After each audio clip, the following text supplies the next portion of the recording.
الرحمن الرحیم قال رسول اللہ صلی اللہ علیہ وسلم خیرکم من تعلم القرآن وعلم او کما قال رسول اللہ صلی اللہ علیہ وسلم۔ آپ صلی اللہ علیہ وسلم کا ارشاد اقدس ہے، تم میں سب سے بہتر وہ ہے جو قرآن کو سیکھے اور اس کو سکھائے۔ آج ہماری گفتگو کا موضوع کتاب انقلاب ہے، اور یہ انقلاب کی کتاب قرآن مجید عظیم الشان ہے۔ اس کی فضیلت کے بارے میں آپ صلی اللہ علیہ وسلم نے ارشاد فرمایا کہ جب کچھ لوگ اللہ کے گھروں میں سے کسی گھر کے اندر بیٹھ جاتے ہیں، اللہ کی کتاب کو پڑھتے ہیں، اس کو پڑھاتے ہیں، اس کو سیکھتے ہیں، اس کو سکھاتے ہیں، اس کی تدریس کرتے ہیں، تو ایسے لوگوں کے اوپر اللہ رب العالمین کی طرف سے بیک وقت 4 طرح کے انعامات نازل ہوتے ہیں۔ پہلا انعام یہ ہوتا ہے کہ ان کے دلوں کے اوپر سکینت نازل ہوتی ہے۔ دوسرا انعام یہ ہوتا ہے کہ اللہ کی رحمت ان کو ڈھانپ لیتی ہے۔ تیسرا انعام یہ ہوتا ہے کہ اللہ کی فرشتے ان کا گھیراؤ کر لیتے ہیں۔ اور ایسے پیارے لوگوں کا چوتھا انعام یہ ہوتا ہے کہ اللہ رب العالمین فرشتوں کی محفل کے اندر ان کا تذکرہ کرتا ہے۔ قرآن مجید عظیم الشان وہ کتاب ہے کہ اس کو دیکھنا بھی، اس کو چھونا بھی، اس کو پکڑنا بھی باعث سعادت ہے، خیر و برکت کا ذریعہ ہے، اور اس کا پڑھنا اجر و ثواب کا باعث ہے۔ آپ صلی اللہ علیہ وسلم نے ایک حدیث کے اندر بیان فرمایا، جس نے قرآن کا ایک حرف پڑھا اس کو 1 نیکی مل جاتی ہے، اور اللہ رب العالمین کے قانون کے مطابق 1 نیکی 10 نیکیوں کے برابر ہوتی ہے۔ اور پھر آپ صلی اللہ علیہ وسلم نے یہ بھی ارشاد فرمایا کہ میں یہ نہیں کہتا کہ الف لام میم ایک حرف ہے، الف علادہ لام علادہ اور میم علادہ حرف ہے۔ گویا کہ جس آدمی نے الف لام میم کو پڑھا اس کو 1 نہیں، اس کو 10 نہیں، اس کو 30 نیکیاں مل جاتی ہیں۔ جب اخلاص زیادہ ہو اور موسم بھی رمضان کا ہو تو نیکیوں کی یہ مقدار مزید بڑھ جاتی ہے۔ آپ صلی اللہ علیہ وسلم نے ایک روایت میں بیان فرمایا، حدیث قدسی ہے، کہ اللہ رب العالمین کا ارشاد ہے کہ اس قرآن نے میرے جس بندے کو مجھ سے مانگنے اور میرے ذکر سے مشغول رکھا تو میں اس کو مانگنے والوں سے زیادہ عطا کروں گا۔ مفہوم یہ کہ ایک آدمی اللہ کے قرآن کی تلاوت میں لگا رہتا ہے، اس کو پڑھنے، اس کو پڑھانے کے اندر لگا رہتا ہے، حتیٰ کہ اللہ کا ذکر کرنے کا بھی اس کے پاس ٹائم نہیں بچتا، اللہ رب العالمین سے دعا مانگنے کا بھی اس کے پاس ٹائم نہیں بچتا۔ جو ٹائم بچتا ہے اس کے اندر بھی قرآن کے اندر مشغول ہو جاتا ہے۔ تو اللہ رب العالمین کا یہ وعدہ ہے کہ میں اس کی ضروریات کو پورا کروں گا، مانگنے والوں سے زیادہ میں اس کو عطا کروں گا۔ اور اسی روایت میں آگے آپ صلی اللہ علیہ وسلم نے فرمایا یہ کہ اس کلام کی فضیلت باقی تمام دنیا کی کتابوں کے اوپر اس طرح ہے جس طرح اللہ تعالیٰ کی فضیلت اور برتری اپنی مخلوقات کے اوپر۔ وہ آدمی کہ جس نے دنیا کے اندر اللہ کی کتاب کو اپنے سینے کے اندر محفوظ کیا، جنت کے اندر اللہ تعالیٰ اسے ارشاد فرمائے گا کہ قرآن کو پڑھتا چلا جا اور جنت کے درجات کو چڑھتا چلا جا، تیرا مقام وہ ہوگا جہاں تو قرآن کی آخری آیت کو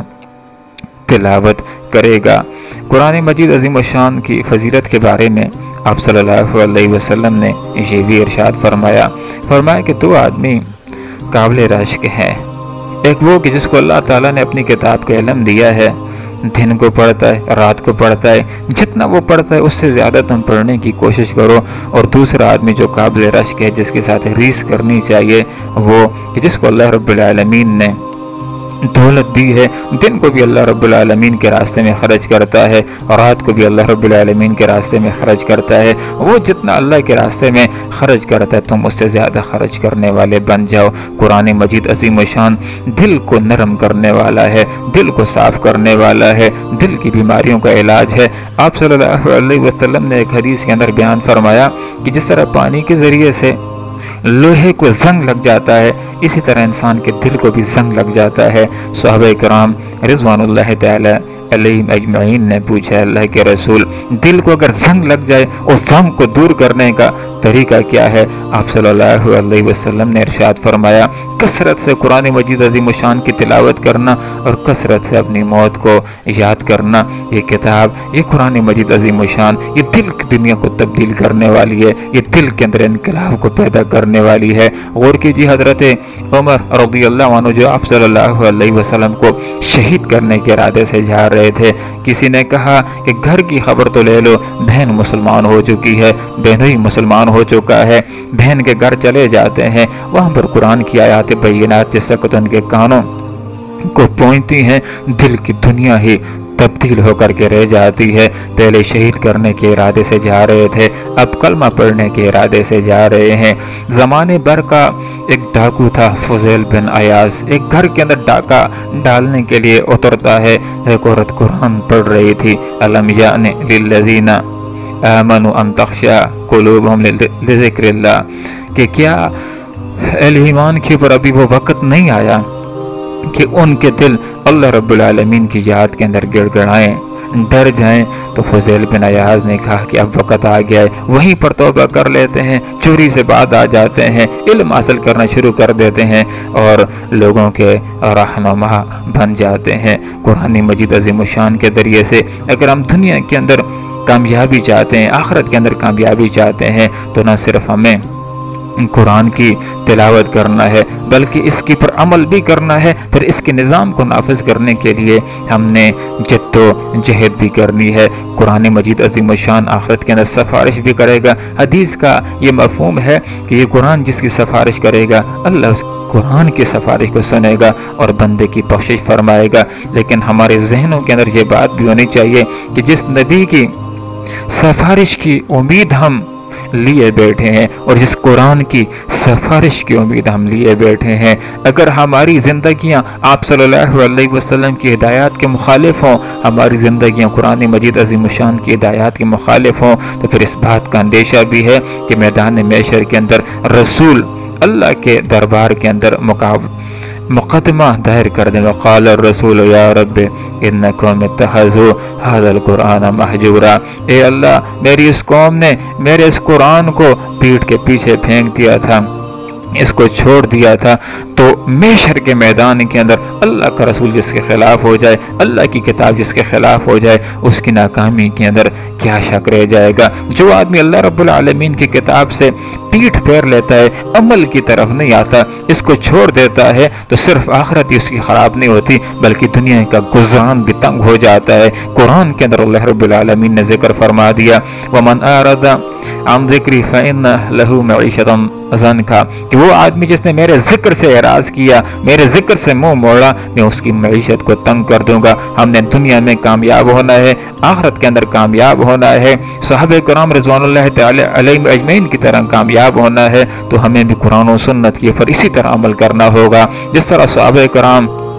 رضوان اللہ تعالی علیہم اجمعین نے عمل کیا تھا۔ انہوں نے اپنے وطن کے اندر مکہ و مدینہ کے اندر قرآن و سنت کے نظام کو نافذ کیا تھا، عدالتوں کے اندر قرآن و سنت کے مطابق فیصلے ہوا کرتے تھے۔ آج ہم بھی اگر کامیابی چاہتے ہیں تو ہم نے بھی اپنے انفرادی طور پر بھی قرآن کے اوپر عمل کرنا ہے اور اجتماعی طور پر بھی اس وطن پاکستان کے اندر اسلامی نظام کو نافذ کرنے کے لیے ہم نے جد و جہد کرنا ہے۔ آپ صلی اللہ علیہ وسلم نے ارشاد فرمایا، القرآن حجت لک علیک، کہ قرآن تمہارے حق میں حجت ہوگا یا تمہارے خلاف حجت ہوگا۔ مفہوم یہ ہے کہ جس کا عمل قرآن کے مطابق ہوگا تو قرآن آخرت میں اس کو جنت میں لے جانے کا ذریعہ ہوگا، اور جس نے قرآن مجید عظیم الشان کے مخالف دنیا کے اندر زندگی گزاری تو یہ قرآن آخرت کے اندر اس کے لیے جہنم کے اندر لے جانے کا ایک ذریعہ بن سکتا ہے۔ آپ صلی اللہ علیہ وسلم نے ارشاد فرمایا کہ وہ آدمی کہ جس نے قرآن کو پڑھا اور اس کے اوپر عمل کیا تو آخرت کے اندر اس کے والدین کے سر کے اوپر سنہری تاج رکھا جائے گا، اور اس کی روشنی سورج کی روشنی کی طرح ہوگی، اور سورج بھی وہ کہ جو دنیا کے اندر لوگوں کے گھروں کے اندر اتر آئے۔ اور پھر آپ صلی اللہ علیہ وسلم نے ارشاد فرمایا، تم اس بندے کے اپنے اعزاز کا بخوبی تصور کر سکتے ہو کہ جو خود قرآن کو پڑھنے والا اور خود قرآن کے اوپر عمل کرنے والا ہے، کہ اس کی وجہ سے اس کے والدین کی اتنی عزت ہو رہی ہے، تو خود اس کی اپنی عزت محبت کتنی زیادہ ہوگی۔ آپ صلی اللہ علیہ وسلم نے فرمایا، حضرت عمر رضی اللہ عنہ نے یہ روایت آپ صلی اللہ علیہ وسلم سے بیان فرمائی، فرمایا ان اللہ،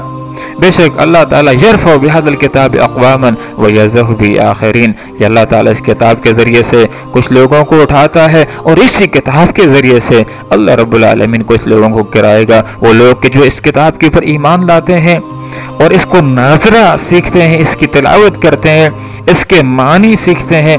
اس کے اوپر عمل کرتے ہیں، اس کی تبلیغ کرتے ہیں، پھر اس کے نظام کو نافذ کرنے کے لیے جدوجہد کرتے ہیں، وہ غلبہ پاتے ہیں، وہ عروج پاتے ہیں، وہ غالب ہوتے ہیں، اور آخرت کے اندر بھی جنت ایسے ہی لوگوں کے لیے ہے۔ لیکن وہ لوگ کہ جو قرآن کے اوپر عمل نہیں کرتے، اس کو نافذ نہیں کرتے، ایسے لوگ